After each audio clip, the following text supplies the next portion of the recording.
நம்ம என்ன பார்க்க போகிறோம்னா புதினா துவையல். புதினா துவையல் பண்ணுறதுக்கு என்ன சாமான் வேணுங்கன்னு புதினா நான் வாஷ் பண்ணி எடுத்து வச்சுருக்கேன்.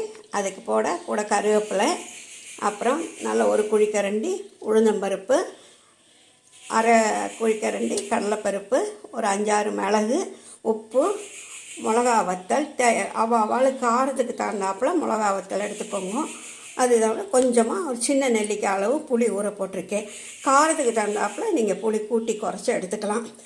இதில் ஒரு சின்ன பீஸ் இஞ்சி வச்சுக்கலாம் விருப்பம் உள்ளவா. நான் இஞ்சி வைக்கலை. விருப்பம் உள்ளவா உடனே செலவழியுன்னா கொஞ்சம் தேங்காய் வச்சுக்கலாம். 2 நாள் வச்சுக்கணுன்னா தேங்காய் வேண்டாம். இதை எல்லாத்தையும் உளுந்தம்பருப்பு, கடலைப்பருப்பு, மிளகா வத்தல், மிளகு எல்லாத்தையும் அதில் போட்டு வறுப்போம். அதில் உளுந்தம்பருப்பை போட்டுடுறேன். அது கூட இந்த கடலைப்பருப்பையும் போட்டுடுறேன். இந்த மிளகா வத்தலும் போட்டுடலாம். அப்புறம் இந்த மிளகையும் போட்டுடலாம். எல்லாத்தையும் போட்டுட்டு கொஞ்சமாக எண்ணெய் விடணும். கொஞ்சமாக எண்ணெய் விட்டு எல்லாத்தையும் வறுக்க வேண்டியதுதான். கருவேப்பிலையும் புதினாவையும் வதக்க வேண்டாம். கடைசியில் இந்த இதை வறுத்துட்டு ஆஃப் பண்ணிவிட்டு அதில் சோட்டு ஒரு பரட்டினா போகிறோம்.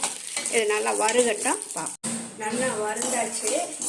இதுக்கு இது கூட கொஞ்சம் பெருங்காயம் சேர்த்துக்கலாம். பெருங்காயம் சேர்த்துப்போம். ஒரு தட்டில் அதை இது பண்ணி எடுத்துக்குவோம். தட்டில் எடுத்தாச்சு. இப்போது அதில் விருப்பம் உள்ளவா சேர்த்துக்கோங்க. இல்லை புளியே போகிறோம்னா நான் 2 குட்டி தக்காளி வதக்கி இதோட சேர்த்துக்க போகிறேன். 2 குட்டி தக்காளி போட்டிருக்கேன். அது வதங்கட்டும். தக்காளி நல்லா வதங்கிடுத்து அது கூட இந்த கருவேப்பிலையை போட்டு ஒரு பரட்டினா போதும். ரொம்ப நேரம் வதக்க வேண்டாம். அது கூட புதினாவையும் போட்டுட்டு சும்மா ஒரு பரட்டினா போதும். அப்படியே ரொம்ப வதக்கக்கூடாது. அவ்வளோதான்.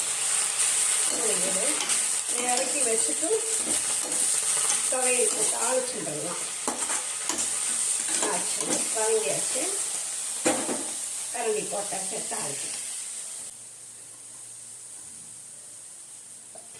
நல்லெண்ணெய் தான் விடணும். தாளிக்கிறதுக்கு எண்ணெய் விட்டுருக்கேன். சூடாகி கடுகு போட்டேன். எண்ணெய் சூடாயாச்சு.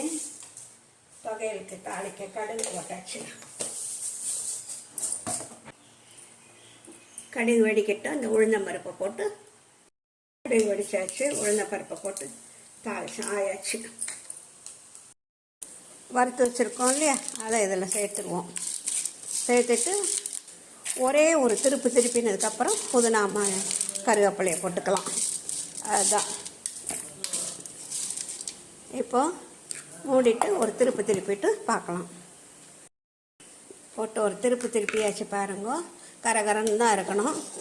ரொம்ப மசியக்கூடாது. அதோடு இதை எல்லாத்தையும் போட்டுட்டு தேவையான தண்ணி விட்டு ரொம்ப வழுவழுன்னு அரைக்காமல் கொஞ்சம் கரகரப்பாக அரைச்சா சட்னி துவையல் ரொம்ப நல்லா டேஸ்ட்டாக இருக்கும். அது சாப்பிட்றதுக்கும் அருமையாக இருக்கும். சாதத்தில் போட்டு பிசைஞ்சு சாப்பிட்லாம். தோசை, இட்லி எல்லாத்துக்கும் தொட்டுக்கலாம். சப்பாத்தி எல்லாம். இப்போ தேவையான தண்ணியை விட்டுட்டு அதை ஒரு திருப்பி எடுத்தால் போகிறோம்.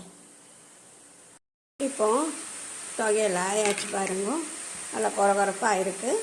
இதை ஒரு பவுலில் மாற்றிட்டு உங்களுக்கு காமிக்கிறேன். இப்போது புதினா துவையல் ஆயாச்சு. அதுக்கு தாளித்து வச்சுருக்கிறத நல்லா சேர்த்துடலாம்.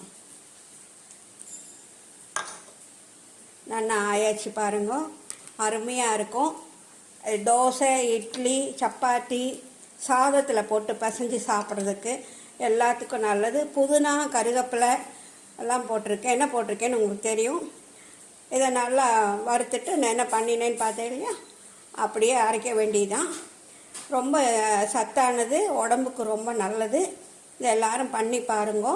எல்லாருக்கும் பிடிக்கும்னு நினைக்கிறேன்.